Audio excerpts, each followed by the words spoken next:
Jeshi la Polisi mkoa wa Kaskazini Pemba limepokea taarifa ya kujinyonga kwa watoto wawili wa kike ambao walikuwa ni mapacha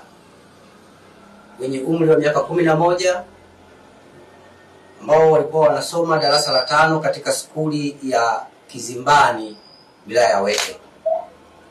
Tukio hilo la kujinyonga la hawa watoto tumelipokea jana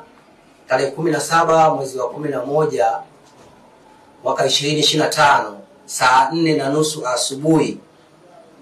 ambalo lilitokea huko katika kijiji cha Kwale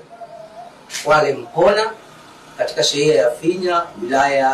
wilaya ya Wete, mkoa wa Kaskazini Pemba. Tukio hilo liligundulika na mama yao ambaye anafahamika kwa jina la Saada Mohamed Omari, ambaye baada ya kuwakosa kwa muda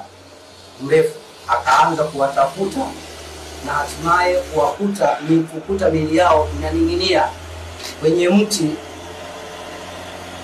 juu ya mti umbali kama mita 100 kutoka katika eneo la nyumba yao. Miili yao imefanywa uchunguzi na daktari dhamana wa hospitali ya wilaya ya Wete iliyoko Kinyasini, na wamekabidhiwa ndugu wa marehemu kwa ajili ya taratibu zingine za maziko. Taarifa za awali zinaonyesha kwamba watoto hao walikofishana